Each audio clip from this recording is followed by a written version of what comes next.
सूरत की सबसे बड़ी खबर। बीते दिनों त्रिपुरा में सूरत के उद्यमी व्यापार की संभावना तलाशने गए थे। वहां से लौटने के बाद चैम्बर ऑफ कॉमर्स के अध्यक्ष दिनेश नावड़िया, क्रेडाई के पूर्व अध्यक्ष वेलजी शेटा, यूरो कंपनी के अध्यक्ष मनहर सचपारा और सौराष्ट्र टेक्सटाइल ट्रेडर्स एसोसिएशन के अध्यक्ष दीपक सेट्टी ने कहा कि फूड, फर्नीचर, रबर और में व्यापार के पर्याप्त अवसर हैं। मुख्यमंत्री विजय रूपाणी के निर्देश के बाद केंद्रीय मंत्री मनसुख मांडविया के मार्गदर्शन में शहर के उद्योग जगत के नेताओं ने एक प्रतिनिधि मंडल ने चैम्बर ऑफ कॉमर्स के तत्वावधान और अगरतला और त्रिपुरा का दौरा किया। खाद्य प्रसंस्करण, फार्मास्यूटिकल्स सहित व्यापार क्षेत्रों का अध्ययन करने के बाद त्रिपुरा लौटे। चैम्बर के अध्यक्ष दिनेश नावड़िया ने आज यहां एक संवाददाता सम्मेलन को संबोधित करते हुए कहा कि उन्होंने त्रिपुरा में फूड पार्क, हथकरघा, हस्तशिल्प, बांस प्रसंस्करण, चाय बागान, रबर प्रसंस्करण और अगरवुड बागान उद्योग का अध्ययन किया है। इन सभी क्षेत्रों में व्यापार के पर्याप्त अवसर हैं। त्रिपुरा सरकार कई राहत सब्सिडी दे रही है।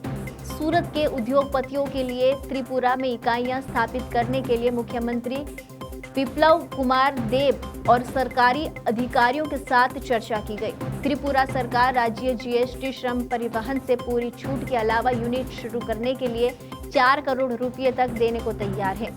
आने वाले दिनों में कई सूरत उद्योगपतियों द्वारा व्यक्तिगत या सामूहिक रूप से त्रिपुरा में इकाइयां स्थापित करने के लिए बैठकें आयोजित की जाएगी।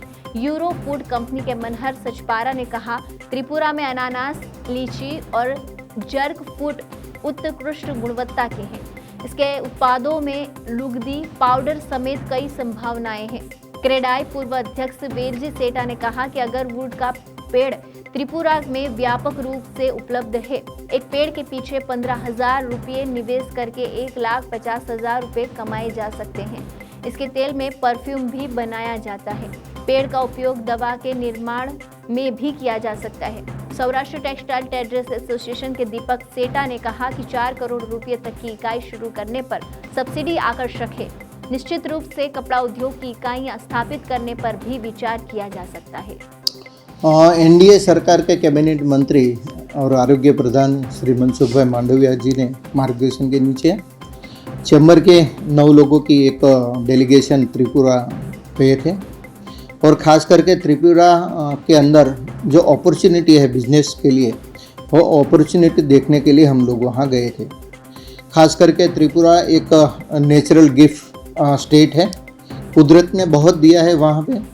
ख़ास करके हम वहाँ के जो इंडस्ट्रियल की बात करें तो वहाँ का रबर प्लांट, भारत में 20% का प्रोडक्शन रबर का त्रिपुरा में है। बाम्बू की प्रोडक्ट भी बहुत अच्छी तरह से वो लोग वहाँ, बॉम्बे की 1-2 फैक्ट्री भी वहाँ लगी हुई है। बाम्बू में से लकड़ी भी बना रहे हैं, फर्नीचर भी बना रहे हैं और बाकी की बहुत सारी चीज़ बना रहे हैं। और भारत का सबसे श्रेष्ठ पाइनएप्पल जो हमने वहाँ टेस्ट किया और बात हमने सुनी, तो वहाँ का पाइनएप्पल का प्रोडक्शन भी बहुत अच्छा है और वहाँ फूड इंडस्ट्री के लिए भी बहुत अच्छा बेनिफिट, फूड इंडस्ट्री के लिए। और लीची भी कुदरती वहाँ बहुत अच्छी बनती है। ख़ास करके टेक्सटाइल इंडस्ट्री के बारे में भी वहाँ अपॉर्चुनिटी बहुत अच्छी रही है। और 2-3 चीज़ ऐसी है कि अगर जो अगरबत्ती नाम पड़ा है, अगर झाड़ पे से, वो अगर के एग्रीकल्चर खेती का अभी बहुत अच्छा अपॉर्चुनिटी वहाँ पे है। अगर के ट्री के अंदर से उसमें से निकलती हुई लकड़ी, उसमें से निकलता ऑयल इंटरनेशनल मार्केट के अंदर बहुत अच्छी प्राइस में है, वो अभी वहाँ सेल हो रहा है। लेकिन अभी जो गवर्नमेंट के माध्यम से जो वहाँ माहिती मिली है, तो अभी जो भी बिज़नेस हो रहा है वो पूरा अनलीगल बिजनेस हो रहा है। त्रिपुरा के गवर्नमेंट उसको लीगलाइज करने के लिए अभी उसका नॉर्म्स, उसका सब कुछ बना रही है। और अगले, मेरा मानना है, सरकार के जो माध्यम से सूत्रों से वहाँ माहिती मिल रही थी, अगले 1-2 महीने के अंदर सरकार भी कोटा एक डिक्लेयर करेंगे कि भाई इतना ml ऑयल, इतना लीटर ऑयल आप एक्सपोर्ट कर सकते हो, इतनी लकड़ी आप एक्सपोर्ट कर सकते हो। और साथ में बहुत सी चीज़ ऐसी है ट्रांसपोर्टेशन के लिए वहाँ एक अपॉर्चुनिटी है, कारण कि वहाँ के जो अलग अगल बगल के जो स्टेट हैं, 6-7 स्टेट, वहाँ भी ऐसी अपॉर्चुनिटी है। वहाँ के भी प्रोडक्ट को सेंट्रल इंडिया में लाने के लिए वहाँ ट्रांसपोर्टेशन के लिए भी अच्छा माहौल है। तो ऐसे देखें तो सूरत शहर के और दक्षिण गुजरात के जुड़े हुए उद्योगपति वहाँ इन्वेस्टमेंट कर सके, अच्छी अपॉर्चुनिटी है। और शायद आज के आपके माध्यम से और पत्रकार परिषद के माध्यम से जो माहिती आप सब लोगों को तक पहुंचेगी, बाद में कोई भी व्यक्ति इसमें इंटरेस्टेड है तो चैम्बर ऑफ कॉमर्स का कांटेक्ट कर सकते हैं। और सबके पीछे जो श्रेय है वो फक्त न फक्त एनडीए सरकार के कैबिनेट मंत्री और आरोग्य प्रधान श्री मनसुख भाई मांडविया जी ने खूब अच्छी तरह से ये पूरा टूर अरेंज किया था और उसका सपोर्ट बहुत रहा था। उसके कारण सरकार का भी वहाँ खूब अच्छा रिस्पॉन्स था। वहाँ की पब्लिक भी बहुत अच्छी है और ऐसा क्राइम जैसा कोई एटमॉस्फेयर वहाँ पे नहीं है। तो ऐसे देखें तो खूब ओछी अमाउंट के अंदर, कुछ कम इन्वेस्टमेंट के अंदर आप छोटा मोटा बिजनेस वहाँ स्टार्ट कर सकते हो। सबसे अच्छी बात लास्ट में मैं आपको बताऊँ, टी बागवान का तो बहुत अच्छा अपॉर्चुनिटी है। आज के वहाँ कोऑपरेटिव सोसाइटी के माध्यम से वहाँ खेती हो रही है और आज की तारीख में 160 रुपये पर केजी नेचुरल टी कि जिसके अंदर सब प्रकार के साइज़ की टी रहती है और वहाँ ग्रेडेशन करके भी दे रहे हैं, तो वो भी उसकी प्राइस 160 रुपीज़ पर केजी है। तो टी बागान के भी वहाँ अपॉर्चुनिटी खूब अच्छी है। जो भी यहाँ से उद्योगपति चैम्बर के इस माध्यम से वहाँ पर अपना उद्योग स्थापित करते हैं, तो वहाँ की जो लोकल प्रशासन वो क्या क्या सब्सिडियाँ ऐसे देखें तो ट्राइबल एरिया के अंदर सेंट्रल गवर्नमेंट की बहुत छूटछाट रहती है। ट्राइबल एरिया के अंदर आप छोटे मोटे कोई भी प्लांट डालते हैं तो सरकार की एमएसएमई सेक्टर की, बाकी औद्योगिक सब्सिडी और इंफ्रास्ट्रक्चर डेवलपमेंट के लिए सेंट्रल गवर्नमेंट की भी बहुत अच्छी सरकार ने ऑलरेडी पहले से ही सब्सिडी दे रखी है। और स्टेट गवर्नमेंट ने भी उसने वही बोला है कि भाई आपको कुछ पेपर डॉक्यूमेंट्स रेडी करके दीजिए, आपको क्या चाहिए वो देने के लिए रेडी है। पावर सरप्लस है, जो पावर का सबसे बड़ा पावर के अंदर भी वो सब्सिडी देने के लिए तैयार है। तो ऐसे देखें तो ऐसे ट्राइबल एरिया के कारण भारत सरकार की और स्टेट गवर्नमेंट की जो भी स्कीम है उसका स्कीम का बेनिफिट बहुत अच्छी तरह से वहाँ मिल सकता है। टेक्सटाइल का क्या स्कोप है? टेक्सटाइल के स्कोप के लिए भी हमने वहाँ के सचिव से भी मीटिंग की थी। हमने तो सीधा डायरेक्ट यही पूछा था कि बेनिफिट अगर हम फैक्ट्री लगाना चाहते हैं, क्योंकि बांग्लादेश की बॉर्डर पे ये स्टेट जितना है उसका मोस्ट ऑफ 80% एरिया बांग्लादेश की बॉर्डर को टच करता है और बांग्लादेश टेक्सटाइल हब है और अच्छा खासा टेक्सटाइल बिजनेस बांग्लादेश में हो रहा है। उस रिलेटेड वहाँ वो स्किल करके अगर हम यूज़ करें और कुछ चीज़ें बांग्लादेश ही एक्सपोर्ट हो रही है लीगल वे से, जो कलकत्ता से हो रहा है वो त्रिपुरा से भी हो सकता है। उस रिलेटेड हमने गवर्नमेंट को पूछा था तो उन्होंने काफ़ी सब्सिडी, काफ़ी स्कीम के बारे में भी हमको बताया था कि 50% जितनी भी इलेक्ट्रिसिटी है उसका वे ऑफ देंगे, मतलब हमको बिल जो भी है जी भी कहा था वो आधा बनना है। जितना भी जीएसटी लगता है स्टेट गवर्नमेंट का वो पूरा रिएम्बर्स हो जाएगा, तो वो भी एक बेनिफिट है। प्रोजेक्ट लगाने के लिए 60% कैपिटल सब्सिडी वो देंगे ताकि प्रोजेक्ट लगाने में भी कोई लंबा चौड़ा इन्वेस्टमेंट नहीं लगता। उसके अलावा जो वहाँ पे प्रॉपर्टीज़ बनी हुई है कॉमन फैसिलिटी सेंटर, अगर आपको उसमें इंडस्ट्रीज लगानी है तो वो एकदम नॉमिनल रेट पे रेंट पे दे देंगे। तो ऐसी कई सारी अपॉर्चुनिटी टेक्सटाइल इंडस्ट्री के लिए भी उस गवर्नमेंट ने वेलकम करके दी है।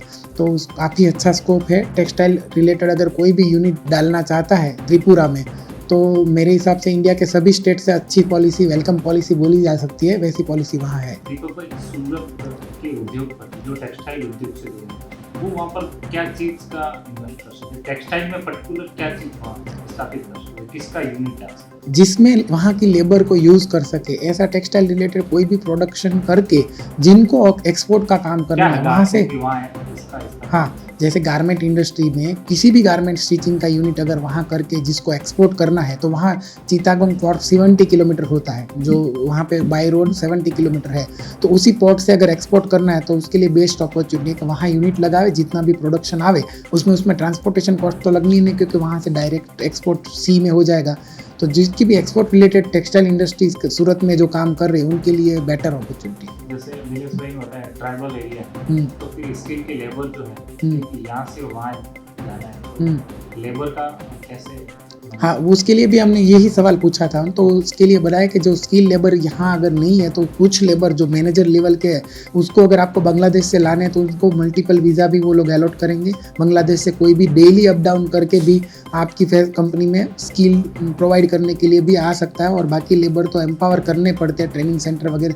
उसके लिए भी उन्होंने बोला कि आप प्रपोजल रखो, हम आपको ट्रेनिंग सेंटर वगैरह जो कुछ भी चाहिए वो अलॉट करेंगे। सभी इंडस्ट्री के लोग आपके साथ हैं, तो क्या लगा लास्ट में कि आपके सूरत के उद्योगपति क्या वहाँ पर इन्वेस्ट करें? आज के पत्रकार परिषद के अंदर जिस तरह से 9 डेलीगेशन के सब लोग उपस्थित थे पत्रकार परिषद के अंदर, और सब लोगों का जो रिस्पॉन्स था, सब लोगों का पॉजिटिव ही था। कुछ न कुछ वहाँ करना चाहते हैं। जो 9 लोग में से 99% कुछ करना चाहते हैं, तो मेरा चौक्कस मानना है कि जो भी सूरत और दक्षिण गुजरात की इंडस्ट्री के साथ जुड़े हुए लोग वहाँ कुछ करना चाहते हैं और पहल करेंगे, तो सरकार भी सपोर्ट करेगी और चैम्बर भी उसका कोऑर्डिनेशन की पूरी तरह जिम्मेदारी के साथ काम करेगी। और उसको वहाँ जो भी चीज़ की रिक्वायरमेंट है, गवर्नमेंट पॉलिसी की, गवर्नमेंट का कुछ सपोर्ट चाहिए, लैंड के लिए कुछ इश्यू है, तो सब में एनडीए सरकार के, मैंने पहले ही जिसका नाम का उल्लेख किया था, श्री मनसुख भाई मांडविया जी का बहुत अच्छा सपोर्ट है और उसका त्रिपुरा गवर्नमेंट के साथ बहुत अच्छा रिलेशन है। शायद मेरा चौक्कस मानना है कि वो गुजरात के ही है और गुजरात के होने के कारण उनके साथ सब सूरत के बिजनेसमैन का सबका कॉन्टेक्शन रिलेशन भी अच्छा है, तो उसके साथ उनके लिए उसका कॉन्फिडेंस सबका बढ़ेगा। और मनसुख भाई ने भी एक गारंटी दिया कि मेरी जहाँ भी कुछ भी ज़रूरियात है, हम आपको पूरी तरह से सपोर्ट करेंगे। तो ऐसे विन विन सिचुएशन है। किसी भी इंडस्ट्री के लोगों को वहाँ जाना है तो इसके लिए कोऑर्डिनेशन करके वहाँ उद्योग स्थापित करना है, तो उसको हम मदद रूप होंगे।